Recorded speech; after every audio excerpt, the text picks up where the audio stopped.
Linha do tempo é isso aqui, tá vendo? Que tem uma linha do tempo. Não sei outro termo para falar. É o eixo X, é o tempo, e aí a gente usa para marcar alguns eventos importantes. Isso é especialmente importante quando a gente está falando de leis, vigência de leis, vocês vão ver que tem muito linha do tempo.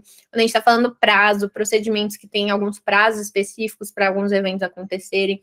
Então, elas te ajudam a visualizar essa decorrência do tempo, ao invés de ficar só lendo ali no texto, que é uma bagunça total, que como a gente vai ver no exemplo ali. Então, por exemplo, aqui, quando eu estou explicando o princípio da atividade da lei, aí eu ponho alguns fatos importantes. A publicação, depois a entrada em vigor. E aí, o que é o período entre a publicação e a entrada em vigor? Aí eu gosto de usar essa chave aqui, mostrando, ó, isso chama vacatio legis. Não sei falar essas coisas não, porque eu estudei pro PDF, tá, gente? Entrada em vigor, revogação. O que é entre um e outro? Aí, então, até desde o momento que a lei entra em vigor até ela ser revogada, ele está em vigência. Então, vigência, produz efeitos. Então, serve tanto para você indicar quais são esses eventos, como indicar o prazo entre cada um, o tempo entre cada um desses eventos, como indicar, por exemplo, alguma característica específica daquele período. A linha do tempo, com um pouquinho só de conteúdo, já te explica 1000 coisas.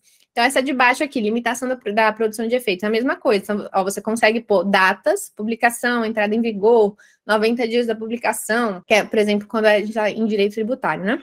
Aí põe o período da publicação para entrar em vigor, botou ali 45 dias, que é o vacatio legis, não produz efeitos. Aí na vigência, produz efeitos. Aí passou os 90 dias, produz efeitos também, continua, entendeu? Então, assim, dá para você colocar muitas coisas. Aqui no responsabilidade tributária também, mesma coisa. Quando a gente fala que tem primeiro o decursos, depois tem o espólio, depois sucessores. Quando que muda essa responsabilidade? Quando que muda? Quando é feita essa transferência? Aí você destaca o evento. Quando abre a sucessão, né, o moço morre, aí vai tudo para o espólio. Mas aí depois da partilha já vai tudo para os sucessores e para o cônjuge. Então, assim, é bom para você destacar os eventos e mostrar características específicas do período entre eles. Então, vamos tentar fazer esse exemplo aqui. Esse aqui é difícil, tá? É um exemplo difícil, mas eu quero que vocês tentem raciocinar em cima deles. Em direito penal, quem aí já estudou direito penal vai reconhecer isso aqui, mas quem não reconheceu, quem nunca estudou, vou tentar explicar um pouquinho. Na lei seca vem só esse primeiro parágrafo assim, ó. A lei posterior, que de qualquer modo favorecer o agente, e a gente chama isso de lei benéfica, tá? Aplica-se aos fatos anteriores, ainda que decididos por sentença. Isso aí não importa. Então, o que a gente entendeu desse parágrafo? Que a lei posterior, que favorece o agente, ou seja, a lei benéfica, aplica-se a fatos anteriores. E a gente sabe, pela aula que você vai ensinar também, que a lei, quando ela é gravosa, quando ela é ruim, ela não aplica-se, não se aplica a fatos anteriores, tá? E aí, ao invés de você escrever essa frase, escrever toda essa explicação que eu dei, eu quero que você use uma linha do tempo com exemplos. Então, eu pus aqui tipo um mini enunciado, né, gente? Tô me achando que é a banca, né? Mas construir uma linha do tempo com 3 leis acontecendo em momentos diferentes, uma gravosa, uma benéfica e outra gravosa. Então, elas estão em ordem, tá? Primeiro a lei A está rodando, aí vem a lei B e depois vem a lei C. E aí eu quero que você use 3 fatos. Aí você vai pôr na sua linha do tempo um momento, o fato 1, fato 2 e o fato 3, para você conseguir, com esses 3 fatos, ilustrar que em um determinado momento a lei vai retroagir e vai vai abarcar um fato anterior, e em um outro momento a lei não vai retroagir, né, e não vai abarcar um fato anterior. Então, basicamente, eu quero que vocês esquematizem essa regra do parágrafo único, colocando os exemplos ali. 2 horas depois. Então, coloquei a lei A, a lei B, a lei C, e os fatos entre elas e o fato depois. E aí eu até usei um pouco mais de texto. Ó. A lei B produzirá efeitos nos fatos 1 e 2, e no fato 3, a lei B não surte efeitos, porque né, já foi revogada a lei C que vai funcionar. Então, vocês viram que dá para esquematizar um negócio bizarro assim, de forma bem mais simples, ocupando muito menos espaço, e na hora de revisar fica bem mais rápido também, né? Aí aqui outro exemplo, né, quando a gente está em exclusão do crédito tributário, aí tem fato gerador, a exclusão é antes do lançamento, então o lançamento não acontece. Então isso aqui não necessariamente tem um prazo, mas eu quis esquematizar esse conceito de que a exclusão ela é feita antes do lançamento do crédito tributário, então você pode fazer isso também. Uma coisa que evita que um ato aconteça, se ela acontecer antes, aí você faz uma linha do tempo e já, tipo, risca o ato que não vai poder mais acontecer, entendeu? Então, eu também gosto de usar isso. Aqui tem um exemplo de mnemônica, que eu queria aproveitar esse mesmo mapa para mostrar para vocês. Normalmente são letras que a gente usa, a gente forma uma palavra, uma frase, alguma coisa normalmente meio esquisita, mas para tentar memorizar alguma coisa. Então, todo mundo aí já deve conhecer o tal do LIMP, do direito administrativo, né? O que mais? Tem uns de direito tributário também bem bizarros, tipo sócio de Vaplu. São sílabas que a gente vai tentando usar para memorizar algumas coisas. Então, no caso aqui do direito tributário, eu criei nada, né, gente? Isso aqui todo mundo usa. É o Maripa, que é para você decorar os tipos, né? Aí tem moratória, anistia, remissão, isenção e parcelamento. Aí você forma uma palavra Maripa. E aí, quando eu faço um mnemônico, o que eu acho importante que vocês façam? Destaquem ele no mapa, tá? Aqui eu pus um quadrinho, mas se você só quiser colocar numa outra cor, alguma coisa assim, para às vezes, quando você tá numa revisão rápida, você voltar e bater o olho e já tentar memorizar aquilo. Mas um erro super comum que eu vejo acontecendo com mnemônico, gente, é a pessoa decorar tanto o mnemônico e esquecer do que ele significa. Então, aí, às vezes, a pessoa chega assim, a hipótese de exclusão do crédito tributário. Eu tô sabendo, é Maripa. Aí tá, mas o que é Maripa? Não, aí, então... tipo, a pessoa lembra o mnemônico, mas não lembra a transcrição, né, do que é.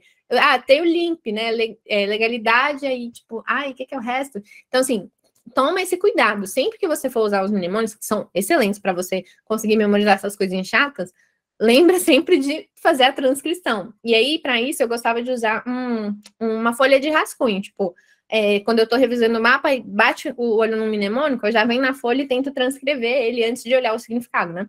Para você ir sempre forçando a sua memória a isso. Porque na hora da prova você vai lembrar o mnemônico, que normalmente é uma coisa que gruda na cabeça, né? Conforme você vai falando. Mas você tem que saber essa correspondência, tá? Então não errem isso. Aí esse aqui vocês vão fazer rapidinho, mas só para vocês treinarem mais um, porque a linha do tempo ela é super útil e ela às vezes é um pouco mais dificilzinho de lembrar. Aqui, vocês devem também... Essa outra eu peguei da 8.112, tá? De direito administrativo. É a tal da licença durante negócio de convenção né, o servidor vai na convenção partidária, aquela coisa toda. Então, na lei vem essa coisa linda aqui, ó. O servidor terá direito à licença sem remuneração durante o período que mediar entre sua escolha em convenção partidária. E aí, ó, se você vai fazer uma linha do tempo, você tem que marcar os principais divisores que vão surgir ali. Então, nesse caso você já viu um evento, né? Escolha em convenção partidária. Então, entre a escolha em convenção partidária como candidato a cargo eletivo e a véspera do registro de sua candidatura. Então, você já viu que tem 2 eventos ali. Então, durante esse evento, uma informação sobre esse período. Ele vai ter licença sem remuneração, tá? Então, você já tem 2 eventos e uma característica do período. Então, já dá para você fazer um pedacinho da linha do tempo. Mas ela continua. Mais embaixo ali na lei vem um outro evento, ó. Então, a partir desse registro, que é onde a gente parou a nossa linha do tempo, até o 10º dia seguinte ao da eleição. Então, tem o registro, aí vai ter a eleição, e depois da eleição tem 10 dias. Então, até o 10º dia seguinte ao da eleição, ele faz jus a uma licença com os vencimentos. Então, vocês entenderam? Quando vocês vão ler um texto, aí tipo, nossa, que confusão, tem um tanto de evento, tem um tanto de coisa acontecendo, faz a linha do tempo e vai encaixando cada um dos eventos, e aí depois você vai colocando o que acontece em cada um dos períodos. Então, ó, lendo o texto aqui, a gente viu que tem o período escolha em convenção partidária, registro da candidatura, aí depois do registro da candidatura tem o da eleição, e da eleição, 10º dia seguinte. Deu para ver que são esses eventos? E aí tem o que acontece em cada um desses eventos. Então, tentem montar aí, por favor, uma linha do tempo com esses eventos. 3 dias depois... Então, ó, aí que eu fiz esse mesmo esquema. Eleições, aí eu pus um período de 10 dias e até esse período com remuneração. E aí, antes disso, o período sem remuneração. E aí, aqui, vocês vão ver que no meu tem um texto um pouquinho a mais que eu acrescentei, olha. Não conta como tempo de serviço quando é sem remuneração, e depois, com remuneração, conta como tempo de serviço. Mas por que eu acrescentei isso? Porque isso foi ensinado pelo professor na aula. Então, é a mesma coisa de, por exemplo, às vezes você fez assim como base, só falando da remuneração que eu estava ali na lei, e aí, assistindo uma aula, o professor fez essa menção. Tipo, quando é sem remuneração, não conta como tempo de serviço, você vai lá e acrescenta no seu mapa. Esse aqui é sobre ações dos trabalhadores, tá? Tá na Constituição Federal, então isso também é direito constitucional. Quanto aos créditos resultantes das relações de trabalho com prazo prescricional. Então, vamos lá ao prazo prescricional. É isso que eu quero que vocês coloquem na linha do tempo. 5 anos para trabalhadores urbanos e rurais, até o limite de 2 anos após a extinção do contrato de trabalho. Então, tá vendo que é um texto que ele tem muito conteúdo numa única frase. E quando você bate o olho, pode ser que você não veja que há, na verdade, 2 prazos diferentes que precisam ser memorizados. Então, ó, quando a pessoa extingue o contrato de trabalho, muda esse prazo. Não vai ser necessariamente esse de 5 anos, tá? Agora, sem extinção do prazo do trabalho, a gente sempre pega esses 5 anos. Então, a gente tem que ficar atento quando a gente for fazer essas linhas do tempo, a essas nuances das frases, tá? Então, nesse caso, eu escolhi representar esse conteúdo com 2 linhas do tempo. Uma linha do tempo, no caso em que não há extinção do contrato de trabalho, tá? Ela é bem mais simples, você tem ali a relação de trabalho e tem um prazo prescricional de 5 anos corridos.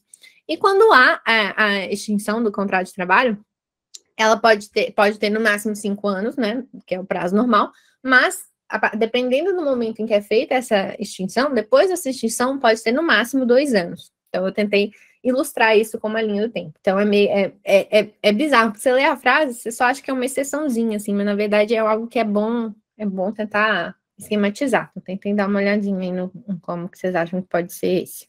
2000 anos depois. Quando não tem dissolução do contrato, é o mais claro, é só 5 anos e prescreve e pronto. Agora, quando tem dissolução, pode ter 5 anos, mas se, por exemplo, se houver dissolução e ainda sobrar, vamos supor, vai ficar mais fácil, ó. Teve a coisa lá, começou a correr a prescrição, correu 1 ano da prescrição e houve a extinção, então, teoricamente, teria mais 4 anos, mas tem agora a restrição de que só pode até 2. Então, a prescrição vai ter um total de 3 anos. Entendeu? Então, ficou esquisito. Agora, se, por exemplo, já tinha corrido 4 anos da prescrição, aí extinguiu o contrato, não vai ter mais 2 anos, vai ter agora só mais 1 ano, que é até completar os 5 anos. Então, ou vai ser 5 anos, ou vai ser X mais até no máximo 2 anos. Então, é um conceito muito pegadinha que, às vezes, as bancas podem trazer uma situação, problema com datas e tal, não é tão frequente, mas pode acontecer. E aí você tem que entender bem, assim, onde que vai colocar cada coisa. Então, eu até coloquei a observação aqui, ó, no caso de dissolução do contrato, né, eu coloquei assim, ó, a prescrição pode ser antecipada até 2 anos após a extinção do contrato de trabalho.